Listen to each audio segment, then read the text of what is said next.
The night before my 65th birthday, my deceased wife came to me in a dream and whispered urgently, "Don't wear the shirt from Cole and Tessa Joshua.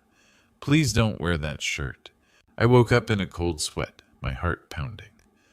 It was true. My son Cole and his wife Tessa had recently given me a beautiful dress shirt for my birthday celebration. When I examined it closely the next day, I discovered something that made my heart stop. Before we dive deeper into this chilling story, I'm curious. Where are you watching this from right now? Drop your city and the time in the comments below. I'd love to know how many of you out there have learned to trust those mysterious feelings that something just isn't right. 3:17 in the morning, the digital clock's red glow pierced through darkness as I jolted awake, gasping like I'd been underwater. My pajamas stuck to my back, drenched in cold sweat. Despite Austin's comfortable spring night, Savannah had been standing at the foot of our bed, as vivid as the day we married 43 years ago. Her silver hair shimmered in the moonlight, and those warm brown eyes that had guided me through decades now burned with desperate urgency. "Joshua," she'd said in that familiar Texas drawl, "you listen to me now. Don't wear that shirt Cole and Tessa brought you. Do you hear me, honey? Don't you dare put on that blue dress shirt." 3 times she'd repeated those words, each time more insistent, before fading into shadows like morning mist. I sat up, trembling hands running through my gray hair.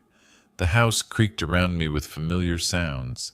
28 years in this Westlake neighborhood, yet tonight everything felt different.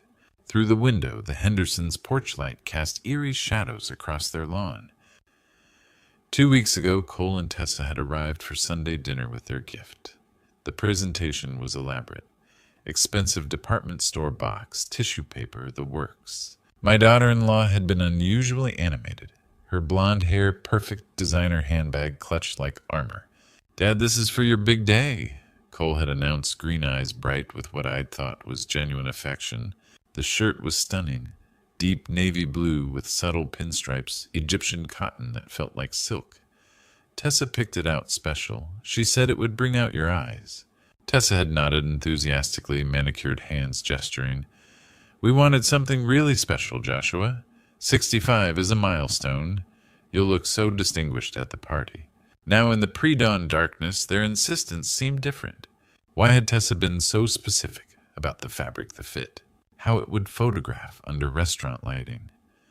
Why had Cole mentioned 3 separate times that I absolutely must wear it to tomorrow's celebration at the Riverside Grill? I padded to the kitchen, passing family photos lining the hallway. Cole's graduation, his wedding to Tessa 5 years ago, holidays spanning decades of what I'd believed was genuine happiness.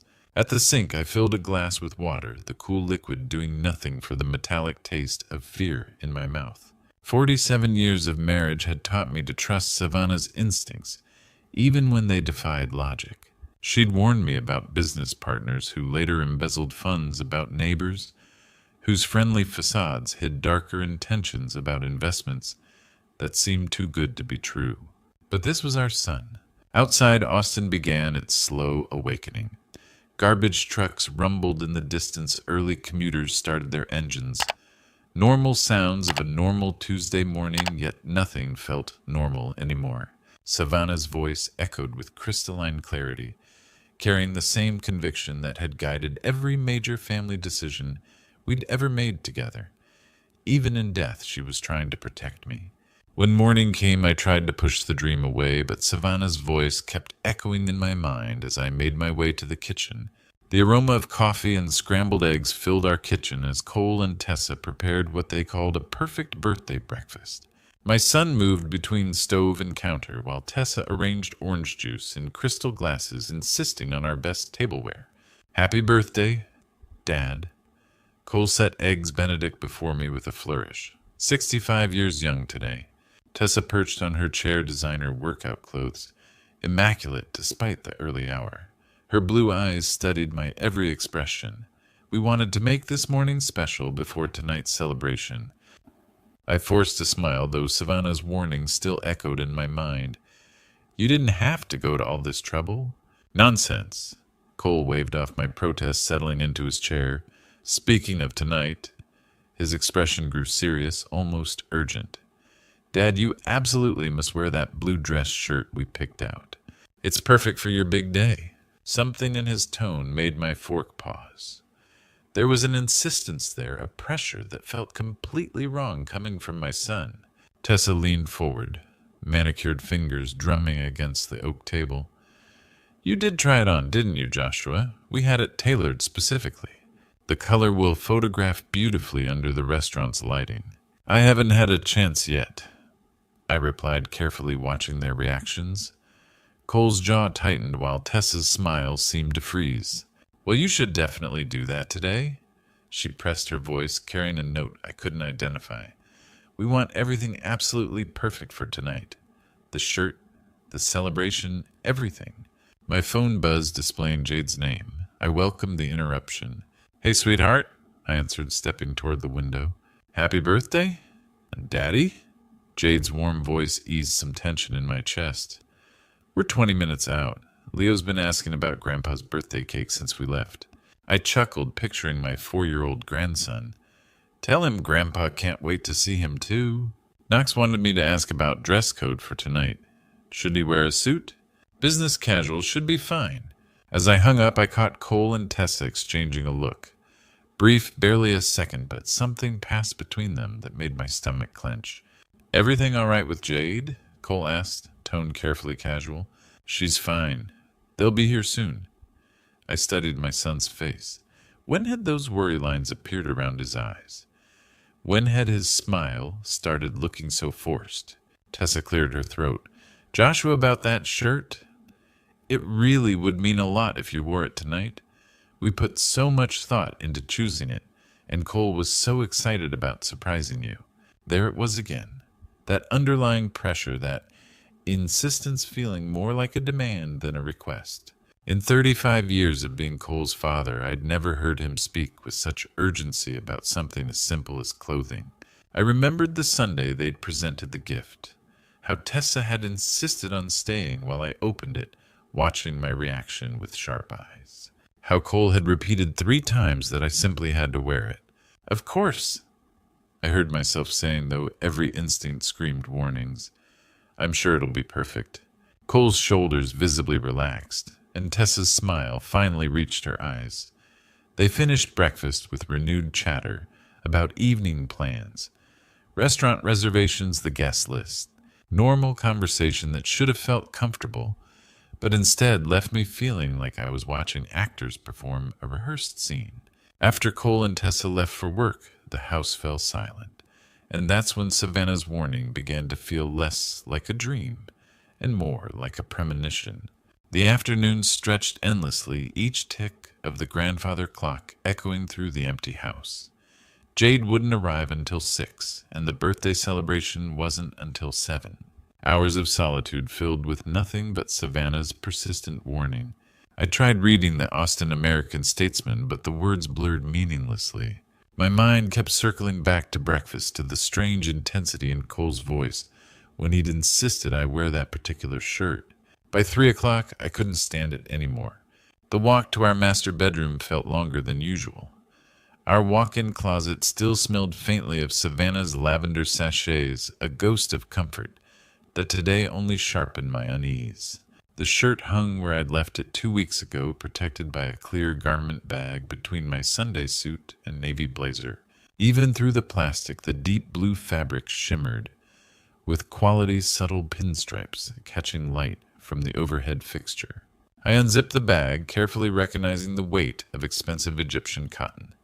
This was easily a $300 shirt, maybe more. The kind of extravagant gift that should have filled me with gratitude, not this gnawing anxiety. Carrying it to the window where afternoon sunlight streamed through, I examined it closely. The craftsmanship was flawless. Perfectly aligned seams, mother-of-pearl buttons, French cuffs, speaking of old-world elegance. Everything screamed sophistication and thoughtful selection. So why did looking at it make my skin crawl? I spread the shirt across our king-sized bed, the same bed where Savannah had appeared hours earlier. The fabric lay smooth and pristine, showing no signs of tampering. Yet something felt wrong. Methodically, I ran my hands along the shirt's surface, starting with the shoulders and working down. The fabric felt consistent weight, even throughout the body and sleeves. But when my fingers reached the collar area, I paused. There was something different there, not visible but unmistakable to touch. A slight thickness, as if extra material had been sewn between the outer fabric and inner lining. Subtle, barely noticeable unless you were specifically looking, but definitely present. My heart began pounding as I examined the area more carefully. The collar looked normal. Stitching appeared professional and undisturbed.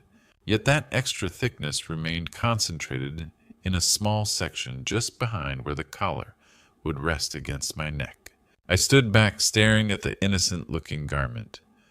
Was I losing my mind? Was grief and age making me paranoid about a perfectly normal dress shirt? Cole was my son, my flesh and blood. Tessa had never shown me anything but respect and affection. But Savannah's voice whispered through my memory with absolute clarity, "Don't wear that shirt." In 47 years of marriage, my wife had never steered me wrong. Not once.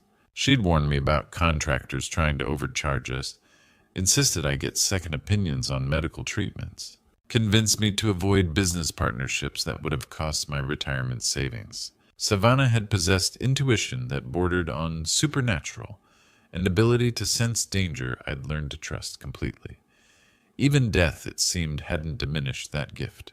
Standing in our bedroom, surrounded by 43 years of shared memories, I made my decision. If there was even the slightest chance something was wrong with this shirt, I had to know. My hands trembled as I reached for the sewing scissors in Savannah's old sewing box. If I was wrong, I'd ruin Cole's expensive gift. But if I was right, the small sewing scissors felt impossibly heavy in my trembling hands as I positioned them against the shirt's collar. Savannah's old Singer's sewing box sat open beside me on the bed, its contents scattered like surgical instruments. Thread spools, measuring tape. The tiny silver thimble she'd worn smooth with decades of use. I took a steadying breath and made the first cut. The fabric parted easily under the sharp blade, revealing the shirt's inner construction. At first, everything looked normal. Standard interfacing, professional stitching, quality materials throughout. But as I carefully widened the small opening, something unexpected tumbled out. Fine white powder, delicate as confectioner's sugar, spilled across our dark blue bedspread in a thin stream. I jerked back instinctively, the scissors clattering to the hardwood floor as more of the substance continued to fall from the hidden pocket I'd inadvertently opened. For a moment I could only stare. The powder was odorless, almost weightless, settling into the fabric's weave like freshly fallen snow. There was perhaps a tablespoon's worth, maybe less, but its presence in my birthday gift sent ice water through my veins. This wasn't an accident. Someone had deliberately sewn this substance into the collar of my shirt, concealing it so expertly that even a careful examination hadn't revealed its presence. Only Savannah's warning had led me to this discovery. My hands shook as I reached for my phone, scrolling through contacts, until I found the name I needed. Dr. Wren Hunt had been my friend since college, a brilliant chemist who'd spent 30 years analyzing everything from industrial compounds to pharmaceutical ingredients. If anyone could tell me what this powder was, it would be Wren. "Joshua," his voice carried surprise when he answered. "This is unexpected. How are you holding up?" "Wren, I need your help." The words tumbled out in a rush. "I found something, and I think someone's trying to hurt me." The line went quiet for a moment. When Wren spoke again, his tone had shifted to professional concern. "What kind of something?" "White powder. Fine, like flour or cornstarch. It was sewn into a shirt collar, hidden where no one would find it unless they were specifically looking." "Jesus, Joshua. Don't touch it anymore. Don't even breathe near it until we know what it is. Can you get a sample to my lab? How much do you need?" "Just a pinch sealed in a plastic bag. But Joshua," his voice carried a weight that made my stomach clench, "be extremely careful handling it.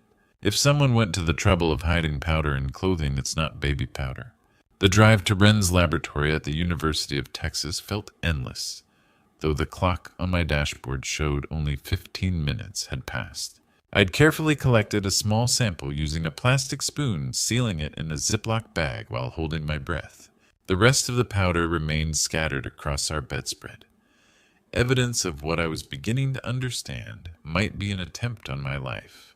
Wren met me at the building's side entrance, his usually cheerful demeanor replaced by grim professionalism. At 63, he still maintained the focused intensity that had made him one of the Southwest's most respected forensic chemists.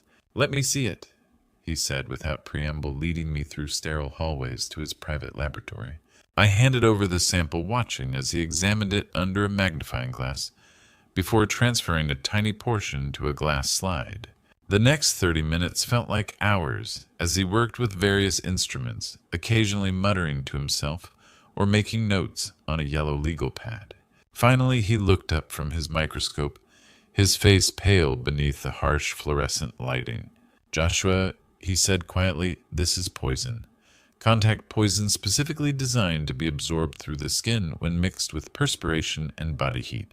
The words hit me like physical blows. What would it do? Worn against your neck for several hours, especially during physical activity or emotional stress. Like a birthday party where you'd be moving around, talking, laughing, maybe dancing. It would cause gradual absorption. First you'd feel slightly dizzy, maybe nauseous. Your heart rate would increase. Within a few hours? He paused, clearly struggling with what he had to tell me. Within a few hours, what? Cardiac arrest. It would look completely natural.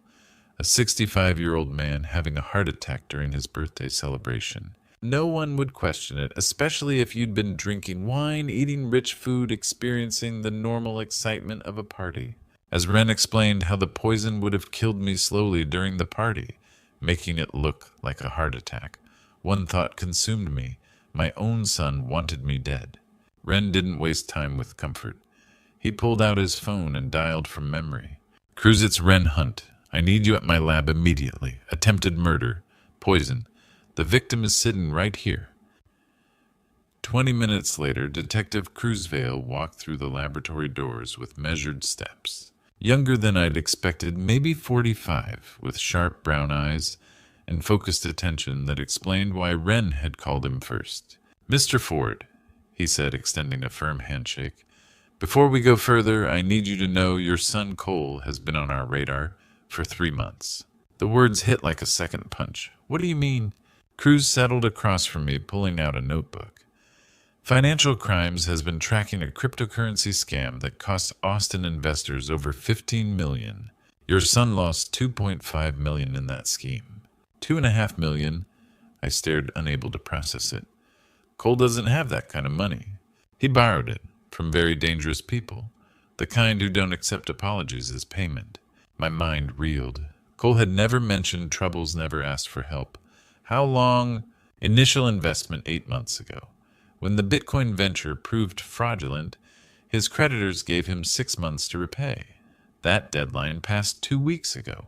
2 weeks ago, when Cole and Tessa had given me the shirt. "Detective, I have life insurance. $3 million. Cruz nodded grimly. "We know. Cole's the primary beneficiary. Your daughter gets less, but the bulk goes to your son." The pieces fell into sickening place. My birthday celebration publicly attended. The insistence on that specific shirt. If the poison had worked, I would have collapsed at the Riverside Grill, surrounded by witnesses to my apparent good health moments before my heart attack. "What about Tessa?" Cruz's expression darkened. "That's where this gets interesting. Tessa Morrison has a record. Insurance fraud in Oklahoma 5 years ago. Charges dropped, insufficient evidence, but the pattern fits. She married an older man, convinced him to increase life insurance, and 6 months later, he died in an apparent accidental fall. She killed someone before. We could never prove it. Looked accidental, she was convincing as the grieving widow. But when we investigated your son's troubles, her name triggered red flags. I thought about Tessa's behavior that morning, her nervous energy, how she'd watched my every reaction discussing the shirt. Had she suggested this plan? Had Cole been desperate enough to agree to murdering his father? "Mr. Ford, we believe your daughter-in-law is the mastermind. Your son's in serious trouble, probably terrified, but Tessa has experience with this scheme. She likely convinced him it was the only way out. So what now? Cruz leaned forward. We catch them in the act. You'll attend your birthday party tonight exactly as planned. But instead of wearing their poisoned shirt, wear something else. When they realize their plan failed, they'll likely panic and reveal themselves. You want me as bait? You'll be completely safe. Undercover officers will be positioned throughout the restaurant. The moment they show suspicious behavior, we move in. I sat in that laboratory surrounded by tools that had just saved my life, trying to imagine facing my son across the dinner table, knowing he'd planned to watch me die. Detective Vale laid out the plan I would attend my birthday party, as scheduled, but wearing a different shirt. When Cole and Tessa realized their plan had failed, they would likely panic and reveal themselves. By 5:30, Detective Cruz's plan was in motion. 3 undercover officers would blend into the Riverside Grill's evening crowd, one posing as a business diner, another as a celebrating couple, the third at the bar. Each had clear sightlines to our table and radio contact with Cruz monitoring from the parking lot. I stood before my bedroom mirror, adjusting a simple white dress shirt I'd owned for years.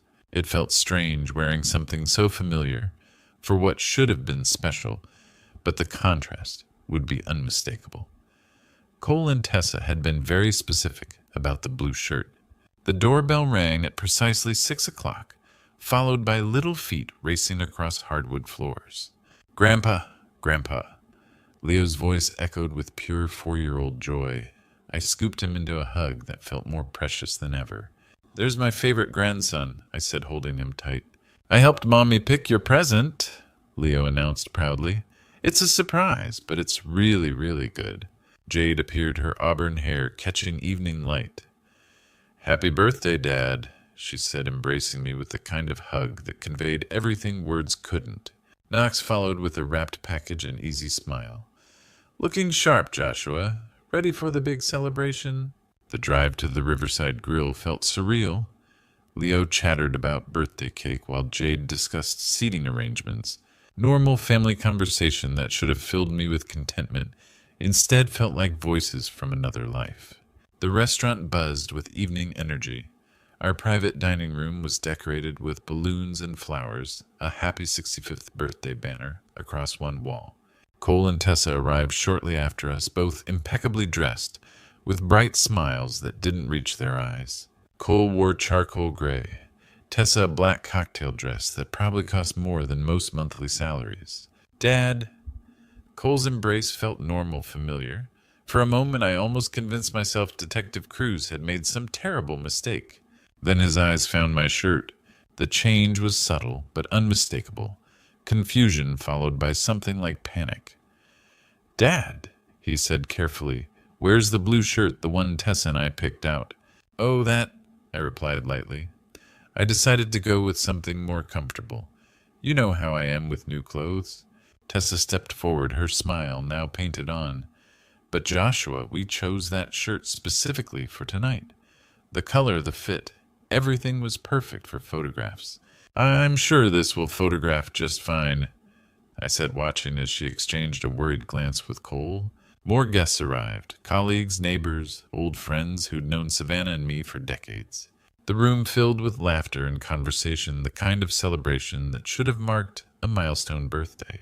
But I watched Cole and Tessa instead. They stood near the windows, engaged in increasingly urgent, whispered conversation. Tessa's hands moved expressively, her agitation clear in every gesture. Cole kept running fingers through his hair, a nervous habit from childhood. Everything all right? I asked, approaching them during a lull in greetings. Of course, Dad, Cole replied too quickly. Just discussing the evening schedule. Tessa's laugh sounded forced. We want everything perfect for your special day. As dinner service began, their anxiety became impossible to hide. Tessa barely touched her salmon, constantly checking her phone. Cole excused himself twice for business calls, returning each time more agitated. The undercover officers played their roles perfectly. The business dinner patron occasionally glanced our way while reviewing documents. The anniversary couple shared quiet conversation and wine. The solo diner at the bar seemed absorbed in his phone but positioned to see everything. As the party continued and more guests arrived, I watched my son and daughter-in-law grow increasingly agitated. It was time to end this charade. The moment came during dessert, as our server was distributing slices of the chocolate birthday cake Leo had helped choose. The room buzzed with comfortable conversation guests sharing stories about my construction company days and reminiscing about Savannah. It was exactly the kind of warm family celebration that should have marked this milestone. Instead, I was about to destroy it all. I stood slowly tapping my wine glass with a fork until the conversations died down. 23 faces turned toward me expectantly. Friends, neighbors, colleagues who'd come to celebrate what they believed was simply a man's 65th birthday. Thank you all for being here tonight. I began, my voice steadier than I'd expected. Your presence means more to me than you know, especially since losing Savannah. Murmurs of sympathy rippled through the room. At the far end of the table, Cole and Tessa sat, frozen their faces, masks of forced attention. And I had planned to give a different speech tonight. I continued meeting my son's eyes across the room. Something about gratitude and family, about the blessings of reaching this age surrounded by people I love. Cole's jaw tightened almost imperceptibly. Tessa's knuckles were white where she gripped her napkin. But tonight I discovered something that changed everything. I paused, letting the weight of those words settle over the suddenly silent room. I discovered that my son and daughter-in-law tried to murder me. The reaction was immediate and explosive. Gasps echoed through the dining room chairs, scraped against hardwood floors as guests turned to stare at Cole and Tessa. Someone, I think it was our neighbor, Mrs. Patterson, actually screamed. "Dad, what are you talking about?" Cole shot to his feet, his face flushing red. "Have you lost your mind? This is ridiculous. Is it?" I reached into my jacket pocket and pulled out a small plastic bag containing the white powder Wren had analyzed. "This is contact poison coal. It was sewn into the collar of that blue dress shirt you and Tessa insisted I wear tonight." Tessa had gone completely pale, her designer makeup, unable to hide the terror in her eyes. "Joshua, you're obviously confused. Maybe we should get you to a doctor." The plan was simple. I continued, ignoring her protests. I would wear the poison shirt to my birthday party. The substance would absorb through my skin over the course of the evening, causing what would appear to be a natural heart attack. A 65-year-old man celebrating with rich food and wine getting excited, no one would question it. "This is insane." Cole's voice cracked with desperation. "Dad, you're having some kind of breakdown. We would never—" $2.5 million, Cole. The number hung in the air like a death sentence. That's how much you lost in that cryptocurrency scam. That's how much you owe to people who don't accept apologies as payment. The color drained from my son's face. Around the room, our guests sat in stunned silence, some covering their mouths in horror, others staring in disbelief. "Ian, $3 million, I continued relentlessly, is exactly how much my life insurance policy is worth. With me dead, you could pay your debts and still have money left over." That's when Tessa broke. "It wasn't supposed to happen like this?" She screamed, tears streaming down her perfectly made-up face. "Cole was going to die. They were going to kill him if he didn't pay." What choice did we have? Tessa shut up. Cole lunged toward her, but it was too late. "It was my idea." "Okay," she sobbed, her composure completely shattered. "I knew how to do it. I'd done it before. It would have looked natural. No one would have suspected anything. We were desperate."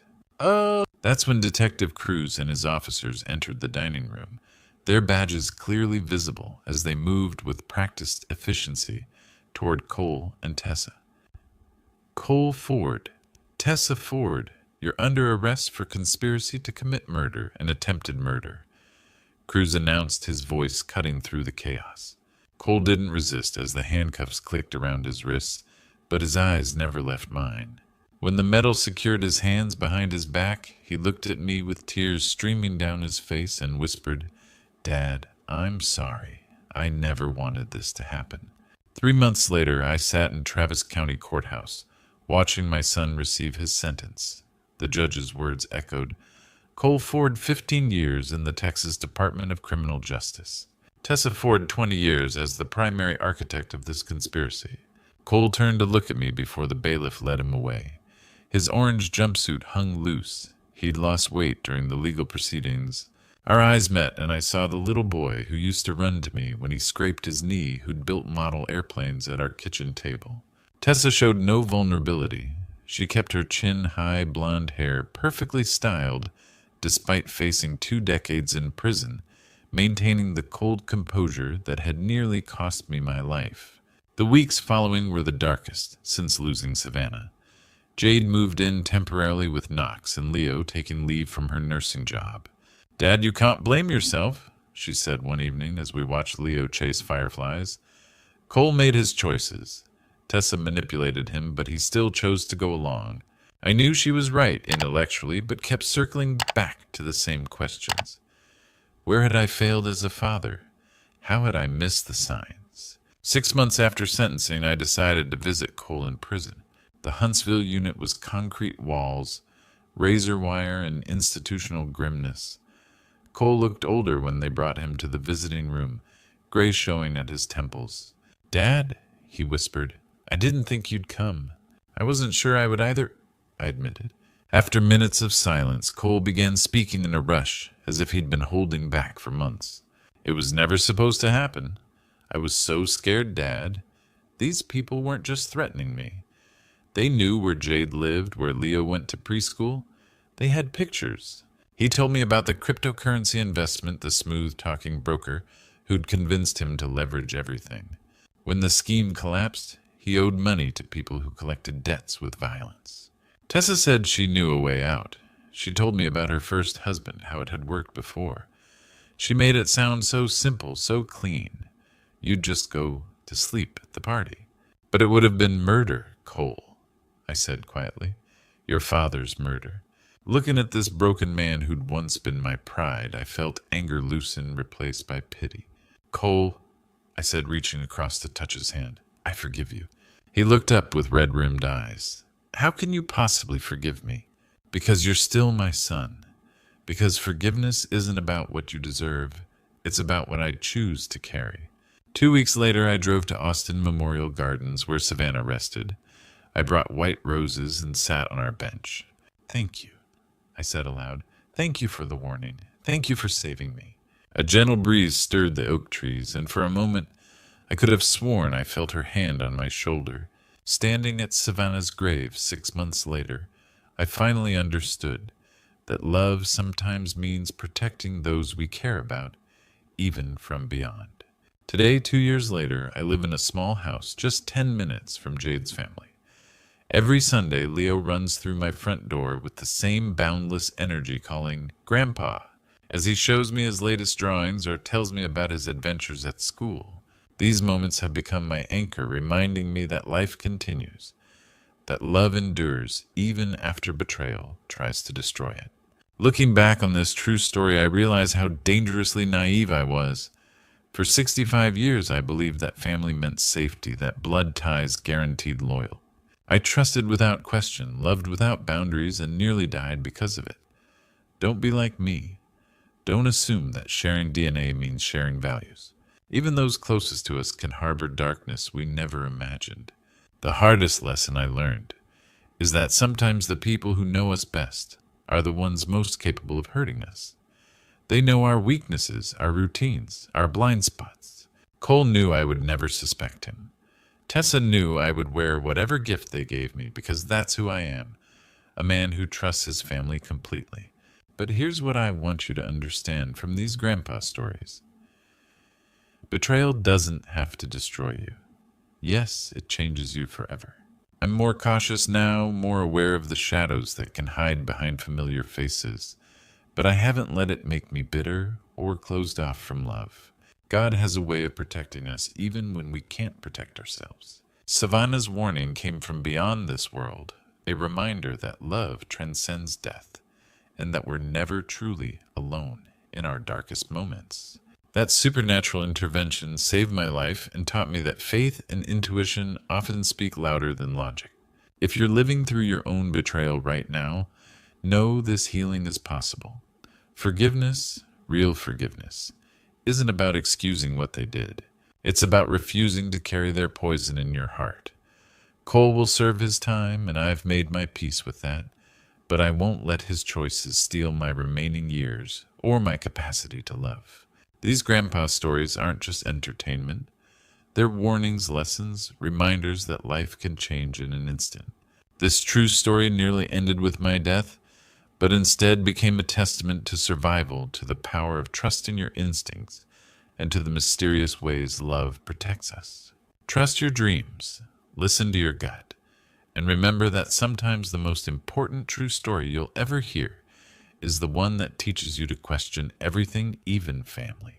If this story touched your heart or opened your eyes, I'd love to hear from you in the comments below. Share your own experiences with family betrayal or supernatural warnings.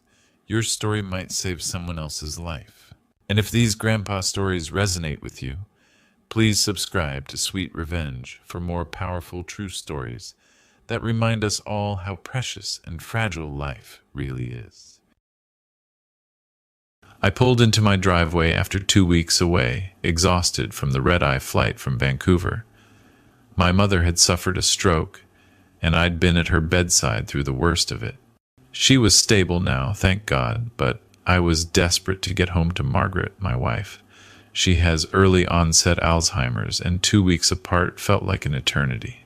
The house was dark. That struck me as odd. It was only 8 in the evening, and Margaret usually kept the living room lights on. I grabbed my suitcase from the trunk and headed to the front door, fumbling for my keys. That's when I heard it. A faint thumping sound, rhythmic and desperate, coming from somewhere inside the house. My heart stopped. I shoved the key in the lock and burst through the door. The sound was clearer now. Someone was banging on something, and there was a muffled voice, hoarse and weak. It was coming from below, from the basement. I dropped my suitcase and ran to the basement door. It was locked from the outside, padlocked with a heavy-duty lock I'd never seen before. The thumping grew louder, more frantic. "Margaret," I shouted, my hands shaking as I searched for something to break the lock. A cry came from the other side, weak, desperate. My wife. I ran to the garage, grabbed a crowbar, and pried that lock off in 3 violent yanks. The door swung open, and the smell hit me first. Urine, sweat, and something sour. I flicked on the light and nearly collapsed. Margaret was at the bottom of the stairs, filthy, trembling, her nightgown stained and torn.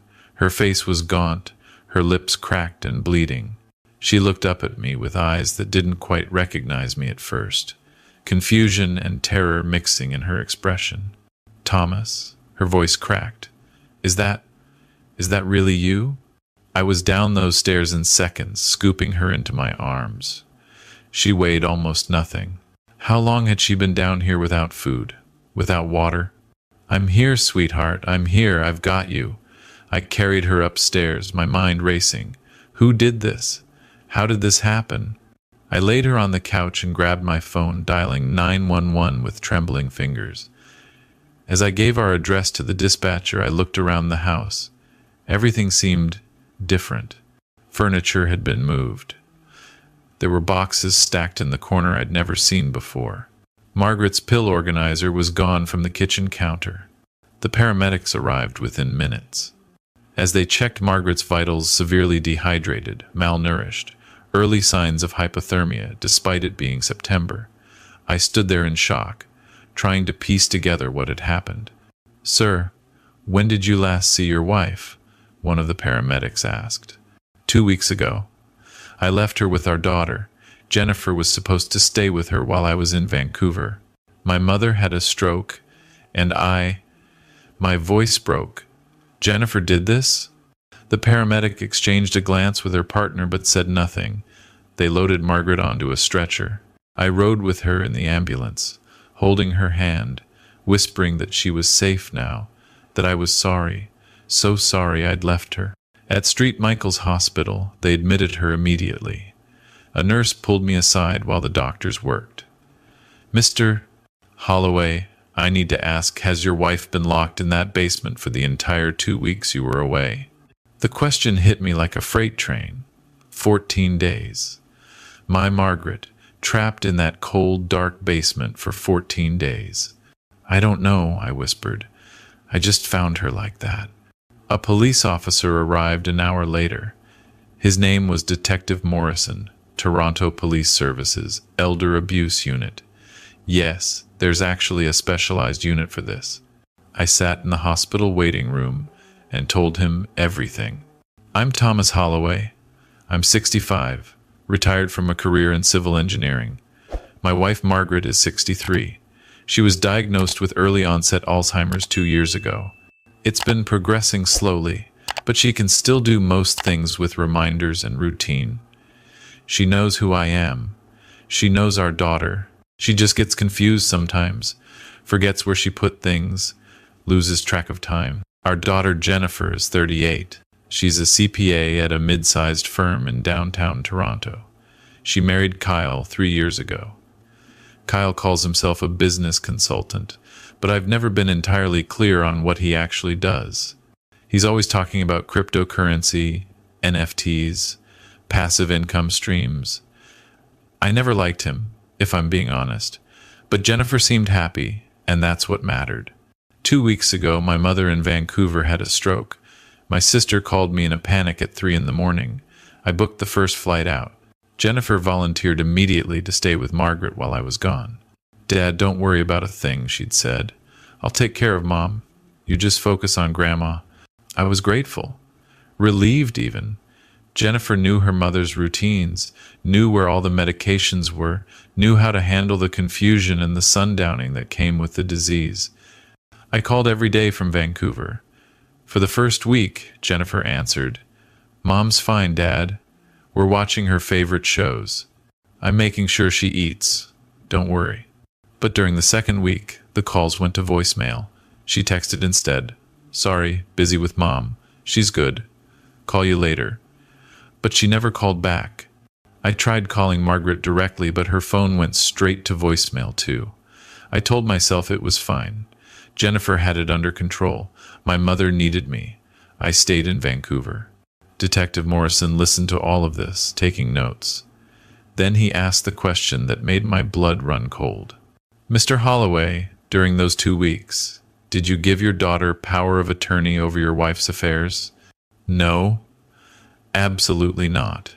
Did your wife sign any documents that you're aware of? Not that I know of. Why? He closed his notebook. We'll need to investigate further, but Mr. Holloway, this appears to be more than just neglect. We'll be in touch. Margaret stayed in the hospital for 3 days. They rehydrated her, treated her for malnutrition and exposure, and ran a battery of tests. She kept asking where Jennifer was. Where's Jenny? She was just here. She was making me lunch. No, sweetheart, she wasn't. On the second day, while Margaret was sleeping, I went home to look around more carefully. I needed to understand what had happened. What I found made me physically ill. The basement door had been padlocked from the outside. There was a bucket in the corner. That's what Margaret had used as a toilet. A thin blanket on the concrete floor. No food. No water. The light bulb had been removed from the socket. My wife, who sometimes forgets what day it is, but who can still laugh at silly jokes and loves watching the Blue Jays play, had been locked in darkness for 2 weeks. Upstairs, I found more disturbing evidence. Jennifer's laptop was still on the kitchen table, password conveniently saved. I'm not proud of what I did next, but I looked through her files. What I found was methodical, calculated, evil. There were scanned documents, power of attorney papers, with Margaret's signature, real estate documents, bank statements, and a file labeled Investment Opportunity, Kyle's Fund.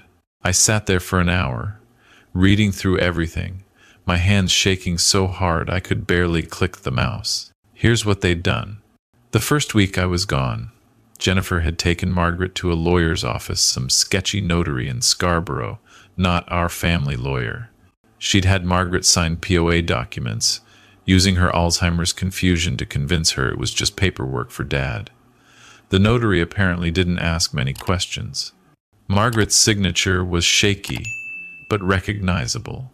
With that POA, Jennifer had accessed our bank accounts. She'd withdrawn $75,000 from our savings money we'd carefully set aside for Margaret's future care as her Alzheimer's progressed. She'd also taken out a home equity line of credit against our house for another $100,000. We'd owned our home in Leslieville outright for 20 years. Now we owed the bank $100,000. All that money, $175,000, had been transferred to something called Thornhill Capital Management. 3 clicks later, I discovered that Thornhill Capital was Kyle's company, a numbered corporation registered just 6 months ago. Its business? Cryptocurrency investment and blockchain consulting. In other words, Kyle was running some kind of crypto scheme, and they'd used my wife's confusion and my absence to fund it. But here's the part that made me want to vomit. They couldn't let Margaret talk to me. If I'd called the house, Margaret would have told me something was wrong. Even with her Alzheimer's, she'd know something wasn't right. So they needed to keep her quiet. Their solution? Lock her in the basement. I found a text exchange between Jennifer and Kyle from day 3. Kyle: she keeps crying for your dad. This isn't going to work. Jennifer: she'll forget. Give it another day. The confusion helps. Kyle: what if someone checks on her? Jennifer: who? Dad's in Vancouver. Mom's friends haven't visited in months because of her condition. We're fine. They'd planned this.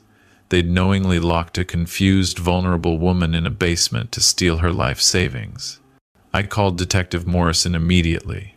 He came to the house with 2 other officers. I showed them everything: the laptop, the documents, the text messages, the state of the basement. Mr. Holloway, Morrison said carefully, this is elder abuse, financial exploitation, and unlawful confinement. We'll need your wife's testimony when she's able, but there's more than enough here for charges. Where's my daughter now? I asked. We don't know yet. Do you have an address for her? I did. Jennifer and Kyle lived in a condo in Liberty Village, about 20 minutes away. Detective Morrison made a call, and within an hour, officers were dispatched to their address. They weren't there, but what the officers found in that condo would lead to even more charges. The place was nearly empty. Furniture was gone. Closets cleaned out.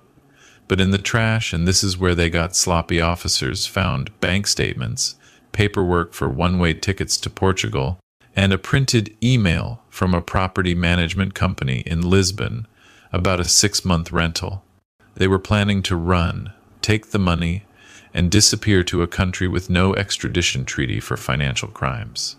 But they'd left too much evidence behind, and they'd underestimated how quickly I'd return. My mother's recovery was faster than expected, and I'd come home 3 days earlier than originally planned. If I'd stayed in Vancouver for the full 2 weeks as planned, Margaret might have died in that basement. Jennifer and Kyle would have discovered her body, played the devastated daughter, and been on a plane to Lisbon before anyone asked questions. Detective Morrison was blunt about it. Your early return saved your wife's life. That realization that my daughter, the little girl I'd taught to ride a bike, who'd cried in my arms when her goldfish died when she was 7, had been willing to let her own mother die for money. I couldn't process it. The manhunt began. Toronto police issued warrants for Jennifer and Kyle. Their faces were on the news within 48 hours. Daughter and son-in-law wanted in elder abuse case. The media had a field day. My phone wouldn't stop ringing, reporters, neighbors, people from my old workplace reaching out. I ignored all of it. My focus was Margaret. She was released from the hospital on day 4, still weak but recovering physically. Mentally, though, she was confused. She kept asking where Jennifer was. Is Jenny coming for dinner? She'd ask. No, sweetheart, not tonight. Did I do something wrong?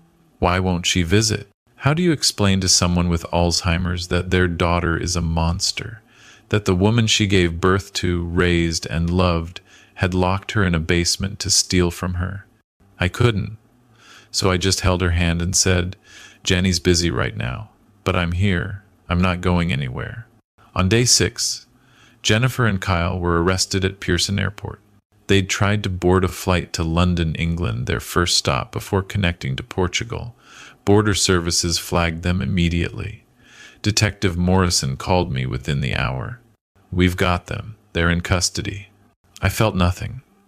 No relief, no satisfaction, just emptiness. The charges came down like a hammer.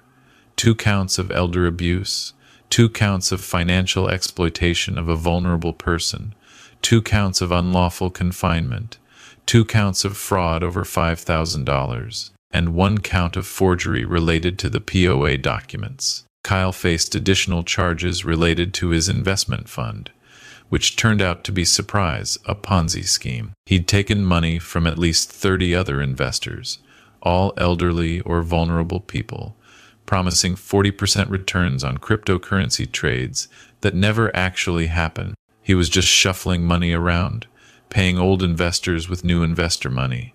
Classic fraud. The Crown attorney assigned to the case, a sharp woman named Patricia Chen, met with me a week after their arrest. She laid out the case in detail. "Mr. Holloway, this is one of the most egregious elder abuse cases I've seen in my career. The premeditation, the exploitation of your wife's cognitive condition, the financial devastation they caused, this is serious.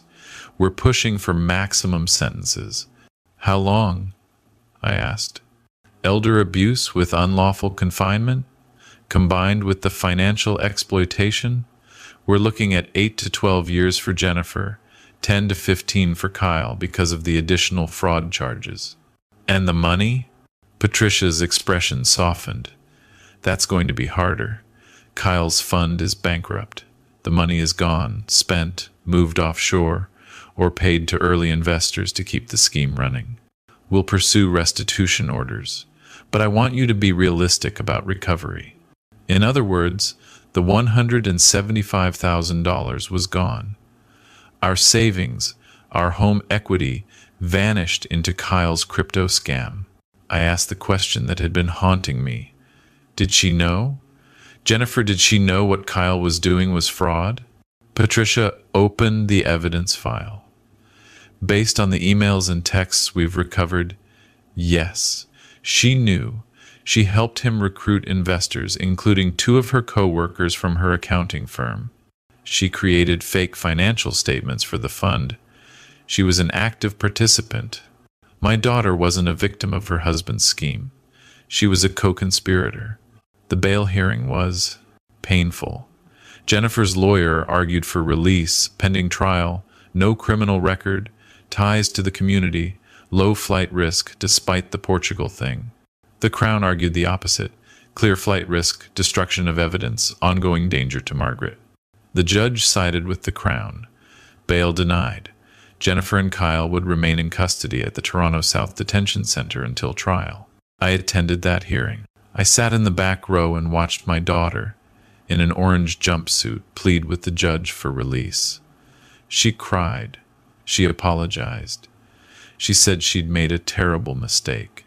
When she saw me, she tried to mouth something. "Dad, please." I stood up and walked out. I couldn't look at her. The criminal case moved forward, but I wasn't content to wait for justice from the courts alone. I hired a lawyer, Christopher Walsh, a partner at a firm that specializes in elder law and estate litigation. His advice was clear. "Thomas, you have grounds for a civil suit. Sue them for everything they've taken, plus damages for what they put Margaret through. Even if they don't have assets now, they might in the future: inheritance, earnings, property. Lock it down." I filed suit 2 weeks later. Jennifer Holloway and Kyle Morrison, defendants.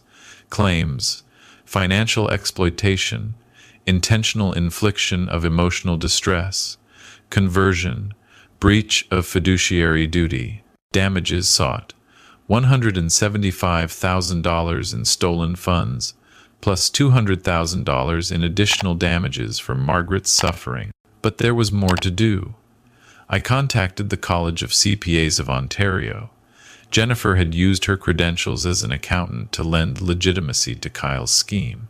Her co-workers from the accounting firm had trusted her professional judgment. She'd violated every ethical standard of her profession. I filed a formal complaint. Within a month, Jennifer's CPA license was suspended pending the outcome of the criminal trial. If convicted, she'd be permanently disbarred. She'd never work as an accountant again. That should have felt satisfying. It didn't. It just felt necessary. The months that followed were a blur. Margaret's Alzheimer's worsens stress, accelerates cognitive decline, her neurologist told me. She stopped asking about Jennifer, which was somehow worse than the questions. It was like her brain had erased her daughter as a protection mechanism. I hired a full-time caregiver to help with Margaret while I dealt with the legal proceedings. The bills were piling up: medical expenses, legal fees, the mortgage payments on the HELOC we never wanted. We were drowning financially, and the people responsible were sitting in jail awaiting trial. The preliminary hearing happened in January, 5 months after Margaret's rescue. I testified. I walked the court through finding Margaret, through discovering the documents, through realizing what they'd done. Jennifer's lawyer tried to paint her as a victim, too manipulated by Kyle, desperate for money, suffering from her own mental health issues. It was garbage, and the judge saw through it. "Miss Holloway," the judge said, "you are a trained accountant. You understood exactly what you were doing. You exploited your mother's cognitive vulnerability for financial gain. There is no mitigating factor that excuses that." The case was bound over for trial. Trial date set for June, 8 months after the nightmare began. But before the trial, something unexpected happened. Kyle's lawyer approached the Crown with a deal. Kyle would plead guilty to all charges and cooperate fully in testifying against Jennifer in exchange for a reduced sentence. He'd testify that Jennifer had been the mastermind, that she'd planned the whole thing, that he'd just gone along with it. It was a coward's move, throwing his wife under the bus to save his own skin. But Patricia Chen called me to discuss it. If Kyle testifies, we have an airtight case against Jennifer. His testimony, combined with the evidence, guarantees a conviction and a strong sentence. What do you think? Will he serve time? I asked. Yes. We're offering 8 years, with eligibility for parole, after serving 2/3. He'll be in prison for at least 5 years, realistically longer. And Jennifer? Without the deal? She'd face trial, and there's always risk with a jury. But with Kyle's testimony, we'd push for the maximum 12 years. I thought about Margaret, still asking sometimes why Jenny doesn't call. I thought about those 14 days in the basement. I thought about the life savings, gone. The home equity, gone. The trust, gone. Take the deal, I said. Kyle pleaded guilty in February. The sentencing hearing was brief. He expressed remorse. I'm sure his lawyer wrote every word. The judge was unimpressed. "Mr. Morrison, you participated in a scheme that targeted vulnerable elderly individuals, including your own mother-in-law. You prioritized profit over human dignity. 8 years in federal prison. 1 down." Jennifer's trial began in June. It lasted 3 weeks. The Crown presented the evidence: the POA fraud, the bank transfers, the basement, the texts planning the Portugal escape. They called Margaret to testify. That was the hardest day of my life. Watching my confused, diminished wife try to explain what had happened to her. She kept getting mixed up, forgetting details, asking if she could go home. Jennifer's lawyer tried to use that confusion to suggest Margaret couldn't be a reliable witness. But then the Crown played the video. The police had taken video of the basement the day they'd executed the search warrant. That dark, cold space. The bucket. The thin blanket. The scratches on the door where Margaret had tried to claw her way out. The jury watched in silence. 2 of them were crying. Kyle testified next. He laid out the entire scheme, how Jennifer had approached him with the idea, how she'd researched the POA laws, how she'd found the notary who wouldn't ask questions, how she'd planned the timeline around my trip to Vancouver. It was all her, he said. I just did what she told me to do. Even if that was partly self-serving, the evidence backed it up. Jennifer's laptop showed she'd been researching power of attorney, elder exploitation, and countries without extradition weeks before my mother's stroke. She'd planned this. Jennifer took the stand in her own defense. It was a disaster. She tried to claim she'd been trying to help us, that Kyle had manipulated her, that she'd never meant to hurt anyone. The Crown destroyed her on cross-examination. Miss Holloway, you texted your husband. She'll forget. Give it another day. The confusion helps. You were referring to your mother. What were you hoping she'd forget? Silence. Miss Holloway, you locked your mother in a basement without food or water for 14 days. You stole her life savings. You planned to flee the country. And you want this court to believe you never meant to hurt anyone? Jennifer broke down crying. The jury was unmoved. Deliberations took 4 hours. Guilty on all counts. Sentencing was 2 months later. I submitted a victim impact statement, 5 pages, detailing what this had done to Margaret, to me, to our lives. How we'd lost not just our money, but our sense of safety, our trust, our family. Margaret tried to submit one too, but her Alzheimer's made it impossible. Her neurologist submitted a letter instead, documenting how the trauma had accelerated her cognitive decline. The judge read through everything. Then she looked at Jennifer. Miss Holloway, you are an educated, intelligent woman. You understood the vulnerability of your mother's condition, and you exploited it without conscience. You betrayed not just her trust, but every standard of human decency. This court sees no mitigating factors. Jennifer Holloway, you are sentenced to 12 years in federal prison. I exhaled. It was over. But it wasn't. Not really. The civil suit settled a month later. Jennifer and Kyle were jointly liable for $375,000. Of course, they don't have that money. The court put liens on any future assets, wages, or inheritance. If they ever have anything, we'll get it. But realistically, we'll never see that money. The restitution order from the criminal case says they owe us $175,000 plus interest.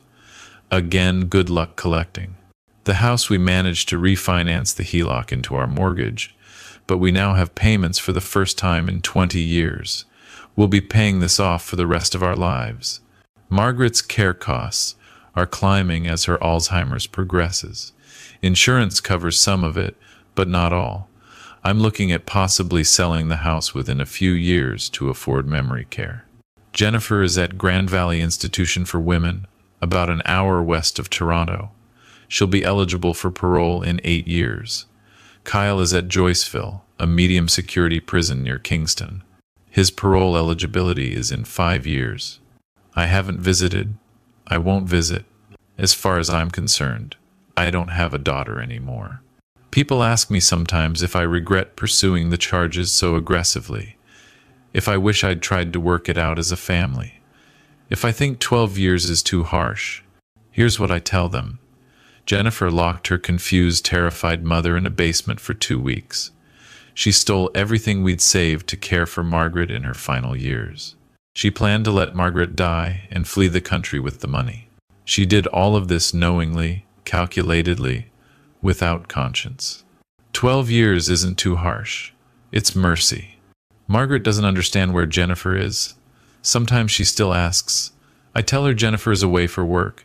It's easier than explaining the truth to someone who won't remember the explanation anyway. Last month, Margaret forgot who I was for the first time. She looked at me, really looked at me, and asked who I was and what I was doing in her house. It only lasted an hour before she recognized me again. But it's begun. The final stage.